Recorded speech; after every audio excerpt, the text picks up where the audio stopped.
It's to be invited to speak at the new campus of Georgetown Asia Pacific of Jakarta.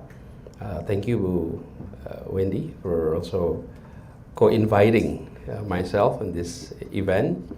And I'd like to welcome all our participants. Are these all students of this program, or there are also non-students?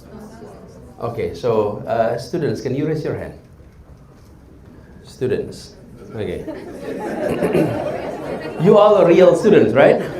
Yeah, real students. Students in life. Raise your hand again. All right. The non-student? How do you get in? If you're non-student. I mean, this is a gated campus. How do you get in? So, by invitation, I guess.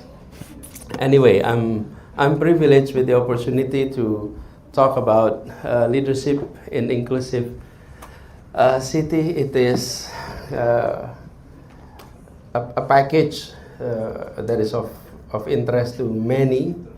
Two things: inclusive and leadership.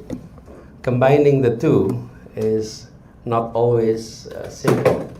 But allow me to share some of our experience, some of our aspirations, and perhaps some of our thought. And if I may say at the beginning, I stand here not simply as a former governor or former mayors, but as someone who deeply believes that cities are living texts, and that architects help us read and write them better. And citizens of cities are agents that make city a more living, a more livable, and it is not simply about buildings, but it's about people. It is called a dead city when there is no people in that city, right? Even when the buildings were still intact. But if nobody lives in that city, what is it called? It's a dead city. So what makes a city is the people, not the building, not the architecture. So I do hope that we share the same perspective on that. Now, with regard to leadership in inclusive city, let me Sebentar, saya mau pinjam ini dulu, Pak. Is it long enough?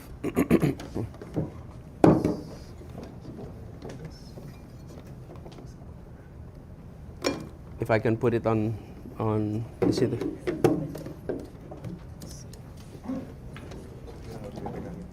If it is long enough, then so I don't have.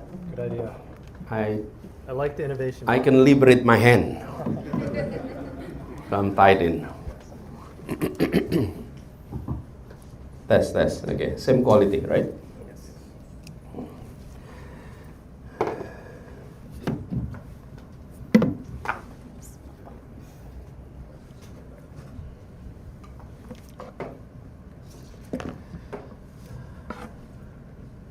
A city like Jakarta, we have no less than 11 million people lives in this city. And we have no less than 200,000 plus minus of city employees. Raise your hand if you're employees of Jakarta government. Oh, banyak betul. Oke. Tepuk tangan dong berarti.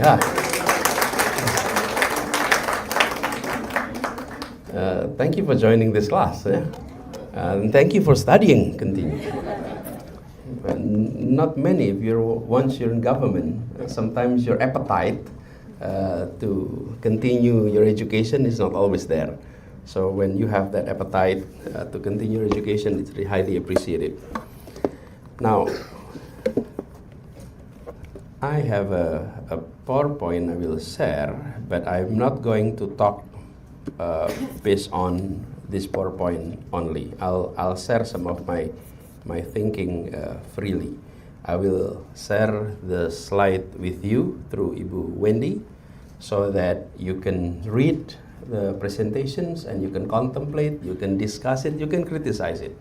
So look at it as a materials to stimulate conversation. Now, but let me start with talking about leadership.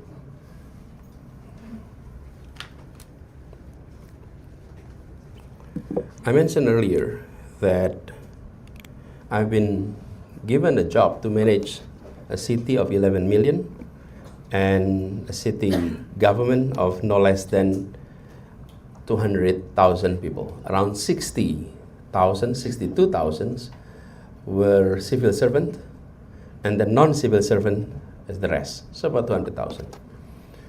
The question is, how do you manage 200,000 people, and how do you ensure these 200,000 people is managing the 11 million well?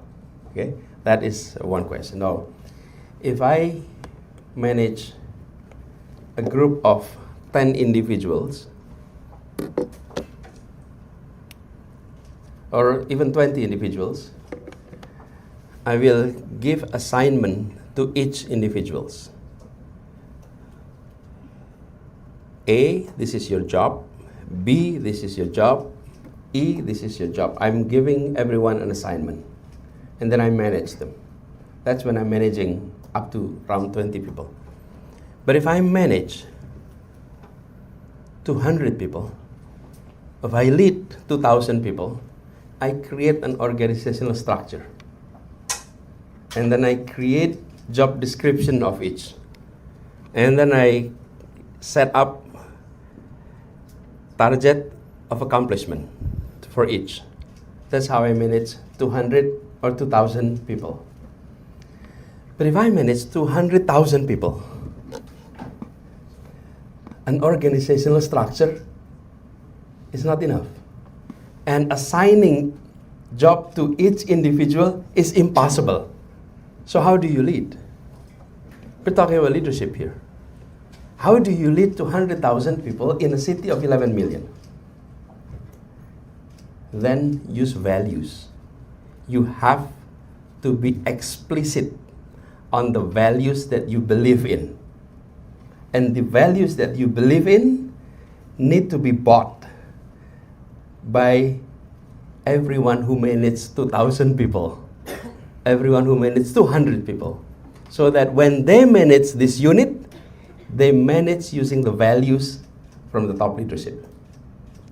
So managing 200,000 people in a city of 11 million, you have to use values and be explicit on the values.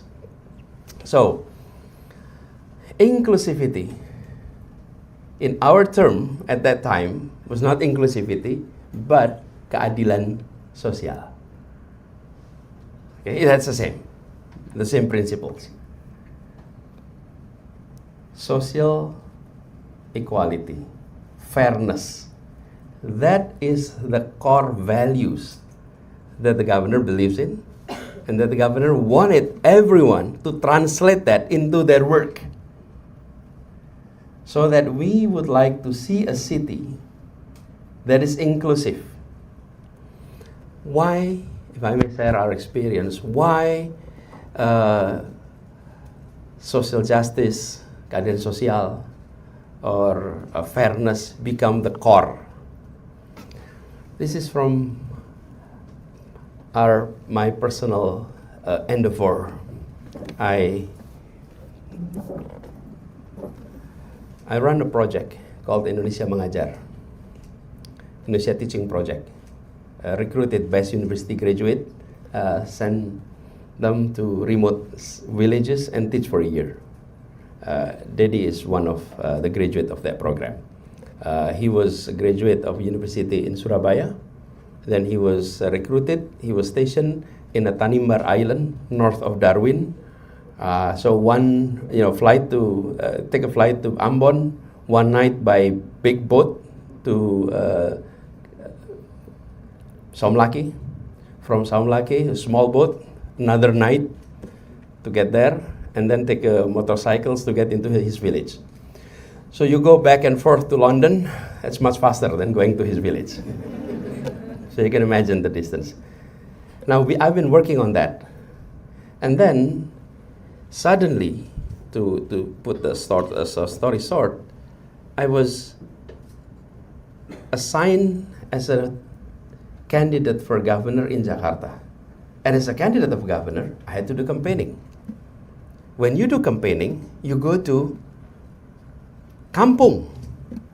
You go to all these areas across Jakarta. And actually, when you do campaigning, you're doing campaigning more in the kampung than in the complex. Because in the complex, people were at work and in the daytime. Right? So you go to kampung. And when I went to all these kampung, it's like a cold shower. Oh my God, all these years we've been working on sending teachers to remote area, while only 3 kilometers from Monas, slum area with the entire kampung has no toilet. No homes with proper toilet. A complete set of poverty. It was a shocking experience. So we talk about inequality between Jakarta and remote area, and then I came here, inequality within Jakarta, and in extreme inequality. And it gives me a new perspective that indeed the world have changed. In the past, disparities between countries were so wide. Nowadays, disparities between countries has narrowed down. Indonesia is one of the top 20 economy in the world, right? So our disparity between Indonesia and other countries, or the top countries, has narrowed down. But disparities within countries are widening.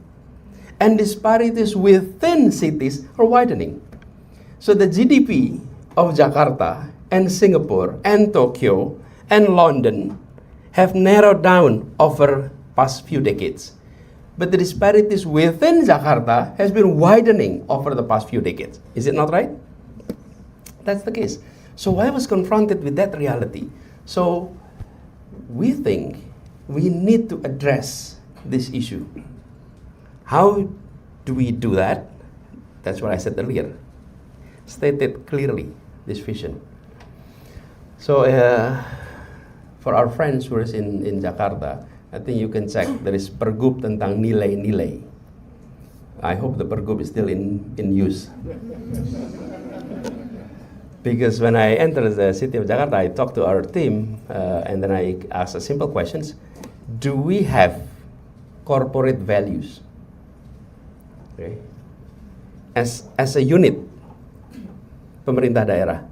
And the answer is no, we didn't have corporate values. So what is the values of government in Jakarta? There is no values. We just follow undang-undang.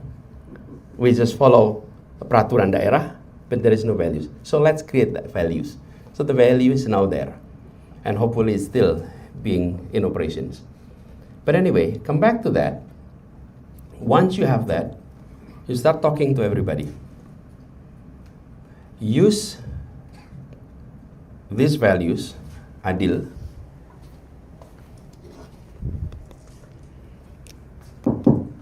use this value, keadilan, and translate this into every work. So if we use here the term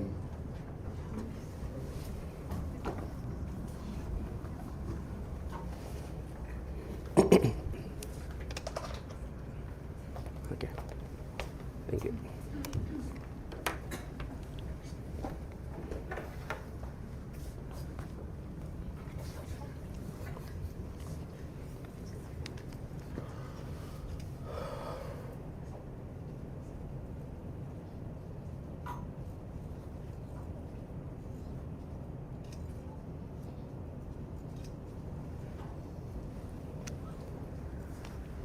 And translate that into each department.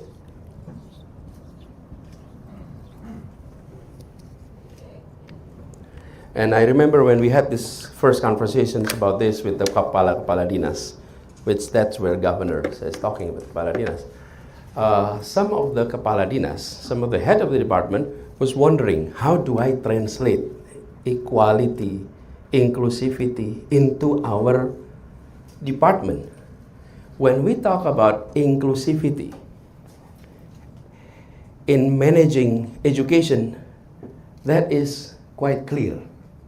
When you're talking about inclusivity, when you manage healthcare, that's quite clear. Okay? But when you manage Bina Marga, and then you talk about inclusivity, how do we translate inclusivity and equality in Bina Marga? How do I translate this if you're managing Dinas Pertamanan dan Hutan Kota, Park and City Forest? How do I translate when these are field or departments that is often not associated with inclusivity or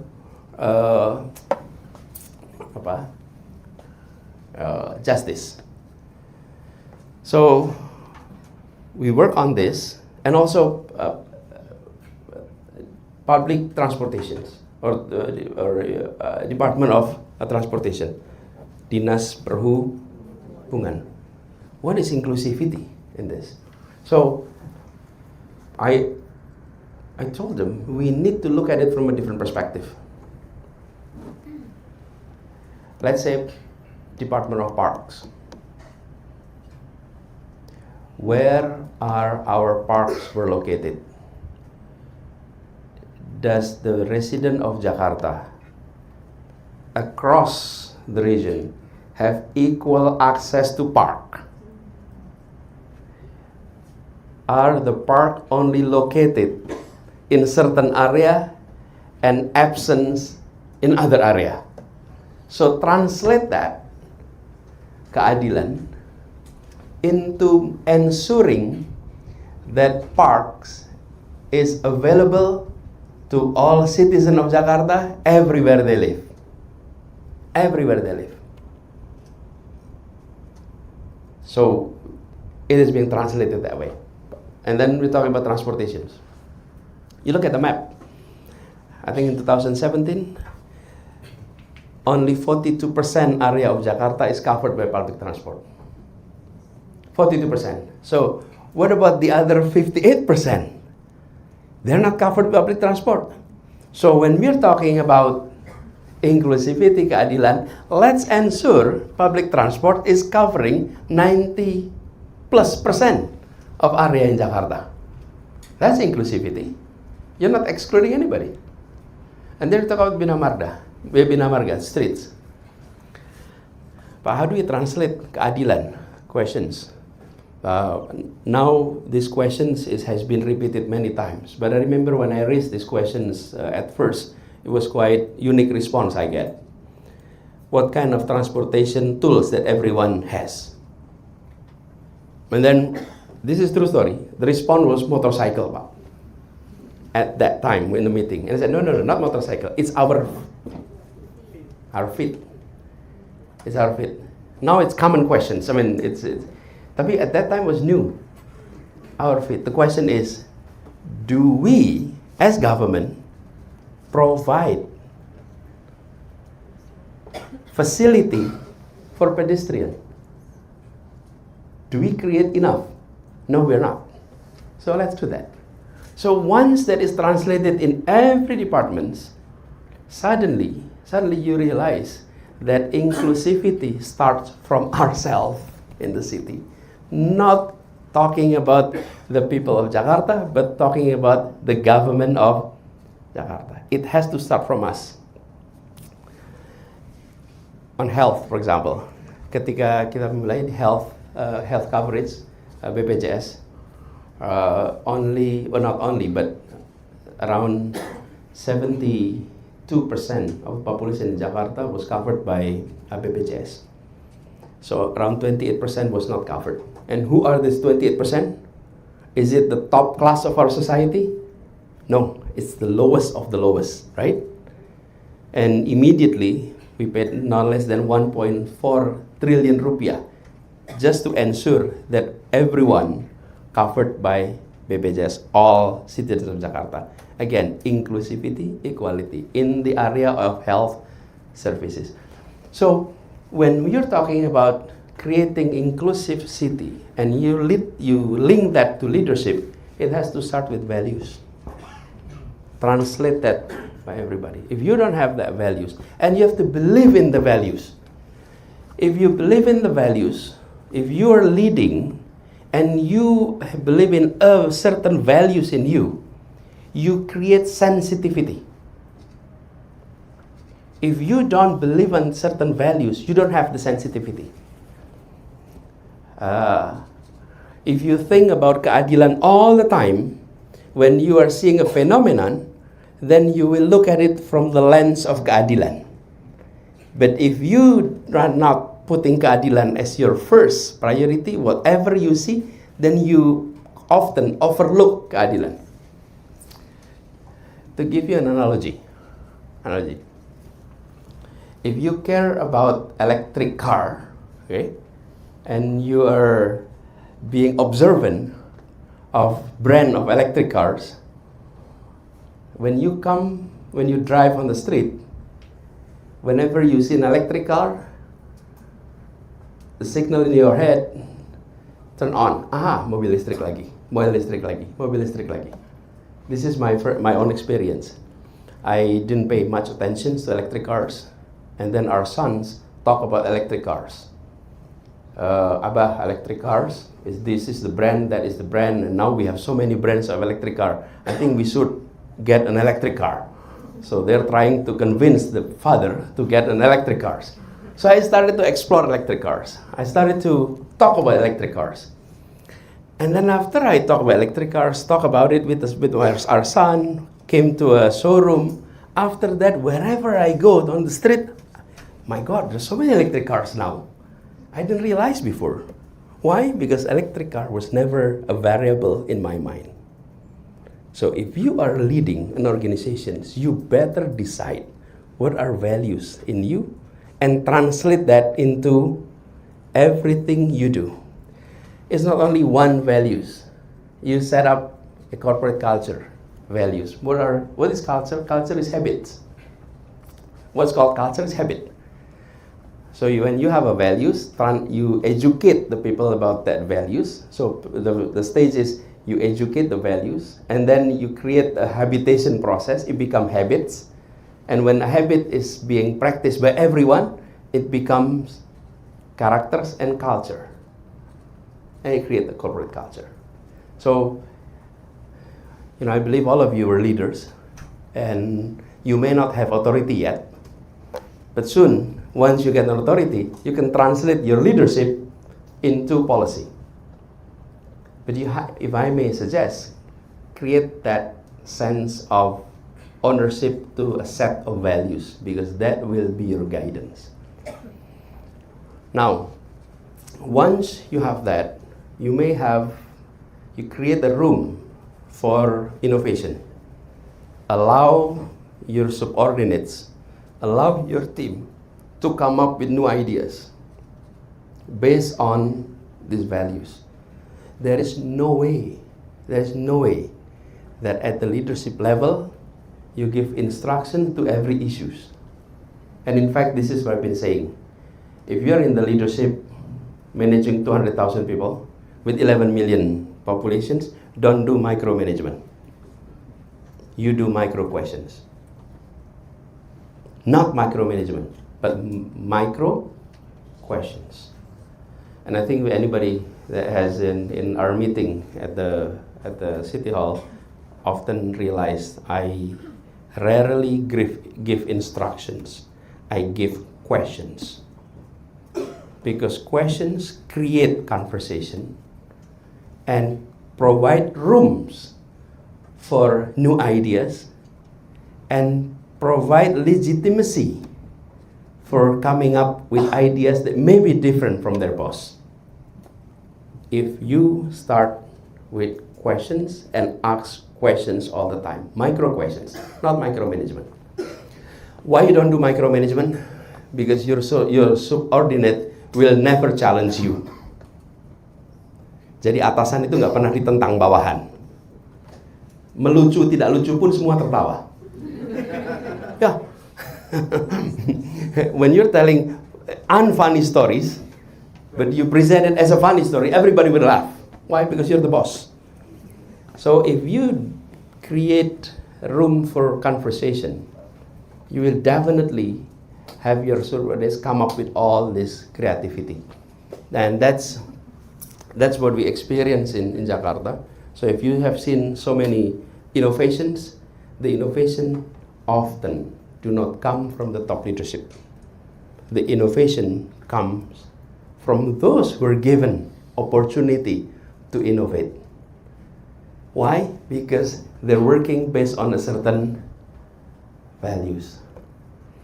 Now, I'll give you also another illustrations that I would like, when we talk about inclusive city, I'm very concerned about the fact that our city was segregated. In reality, was segregated. This area was the symbol of segregation years ago. Bundaran HI.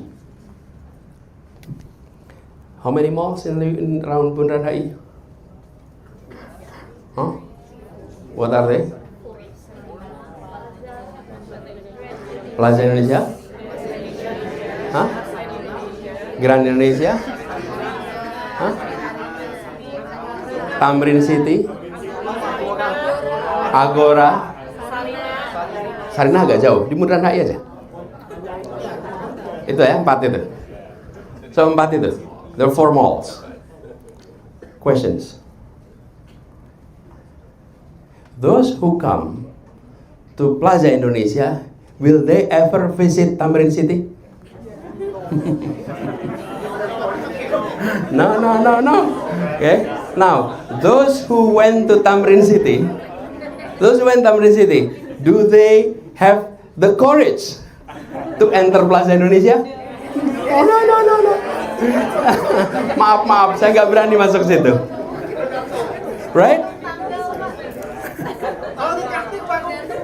Iya, tergantung tanggal, whatever that is, but it's discouraging, right? This is what happened when public space were not being provided by the public, but provided by the corporation. Because private entity, when they build a facility, they have to decide which market they are going to cater. And that is normal. It's nothing wrong with that. Because it is an investment, and they're talking about return of investment, and they decide what segment of the market that they're going to address. There's nothing wrong with that. What is wrong is that when the public institutions, like government, is not creating public space that allow sense of equality to everyone. So this is where we decide, let's look at our city. There are how many space is actually here? There are 3 space. 1 is home. That's our first space. And then work and school. That's our second space. Right? And then, for lack of a better term, I use it third space. What are third space? This is a space where we allow everyone in our city to enter, enjoy, and feel sense of equality. Where are they? Parks, public transport, sidewalks. That's where you enter a place and you don't feel intimidated. But if government is not providing the third space, it's the private sector that will be providing. And when private sector is providing, it will create unintended segregation. It's unintended, but it's segregating. And Bundaran HI is a perfect example of that. So, when we build public transport, I told our team, the value of public transport is inclusivity. keadilan. What does it mean? It means that in public transport, there is no business class, there is no VIP, there is no business lounge. Everyone is the same. It is only in our public transport that a CEO can stand next to an office boy. Nowhere else can you experience that. If you're in the office, there is no way they can stand one another, right? Sometimes even in the lift, when the CEO is inside, the lift open and you're an office boy, okay, next lift. I'm not going to be in the same with him, same car with him. And that's our experience, our observation. So you create public space so that everyone will experience it. And then you look at existing problems.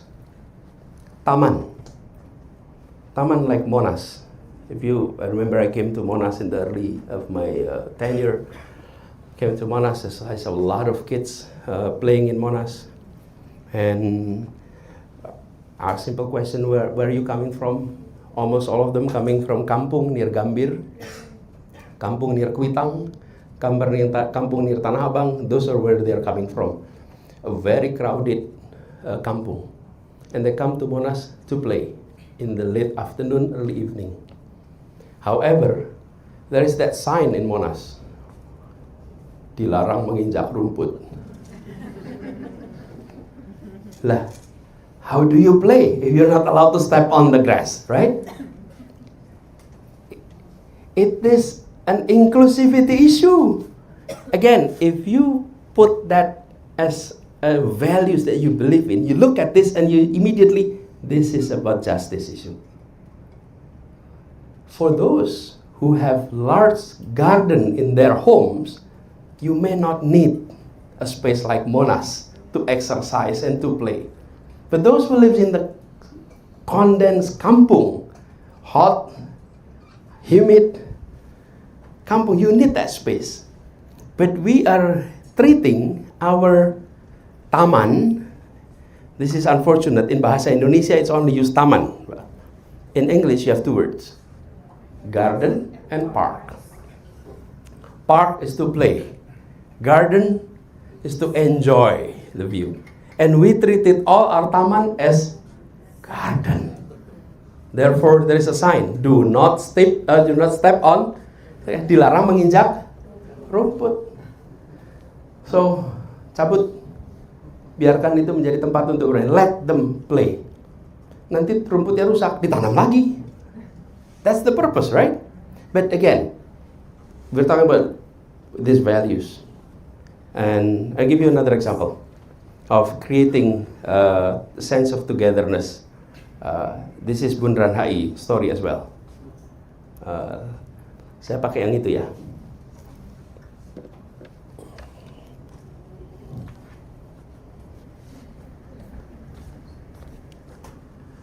Those who are sitting there, are you able to see this? Are you able to see this part? Okay.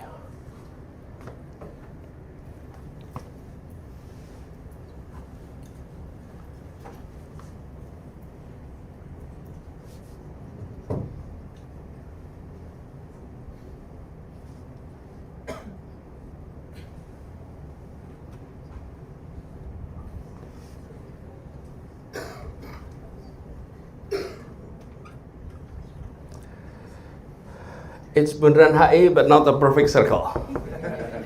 But this is Bundaran HI. This is Tamrin. This is Jalan Sudirman. Now, I'll ask you to go back to this area a few years ago when we had Car Free Day. Okay? Car Free Day. Do you remember Car Free Day those days? What's unique about those Car Free Days?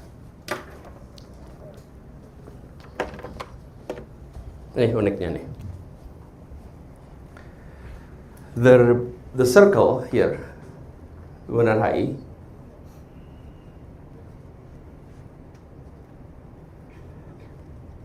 full of pedagang kaki lima. Yes. Right? Yeah. This is an area where street vendors were basically occupying the street, right? So those who are doing exercise, they run, walk here, and then U-turn. They're avoiding this area. Remember those days, right? Same thing. From north, you're coming here, and then you make U-turn. Now, who is doing exercise? Running, walking, cycling. The middle and up class of our society. Right? Who are here? Low income. Right? So the low income, we're actually enjoying this UMKM. Cheap product in every means. In terms of price, in terms of quality, in terms of durability. Right? This is all here. It's so affordable. Ini tempat orang jalan-jalan. This is the area where you exercise. So, when I look at this, oh my God, even in public space, there is segregation. Oh my God, there's segregation. Should we let this continue? No, of course. That's what I mean. You create the values, you translate that into program, you look at reality, identify problems. These are problems. Why? Because they don't merge. Nggak ketemu nih yang kaya sama yang miskin. That's exactly the pictures of Jakarta. So, what's the solutions? It's a simple rules. We created a simple rules. You are only allowed to sell in the pedestrian area, but not on the asphalt. Okay? So, yes, you can still sell your product, but not on the road. You have to sell it on the sidewalks. So everyone move to sidewalks. And there's a chaos here. Right? Because I used to control this very, basah area. Okay? Now you have to move. It's a simple rules. You can only sell in the sidewalks, but not on the road.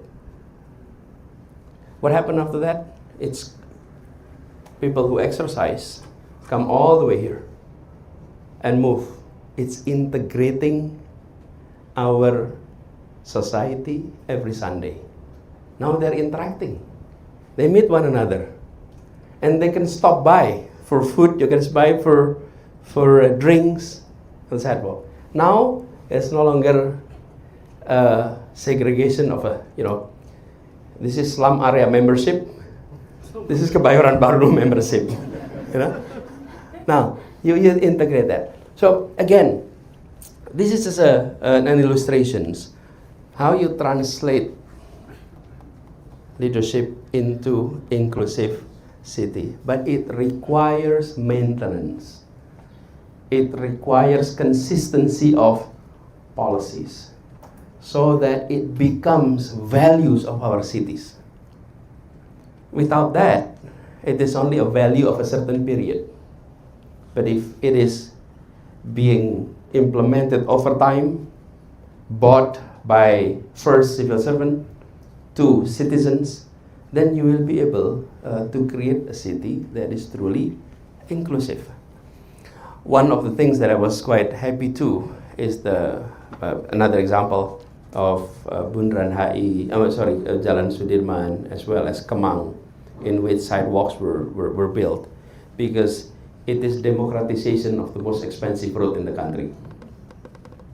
Previously, only those who worked there or those who own a company who actually go through Jalan Sudirman. Now, everyone can enjoy the Jalan Sudirman as any major city across the globe. Anyway, I'm happy to continue the conversation in the question and answer session. Let me end my opening remarks here, and let's have more conversation in the question and answer. Thank you.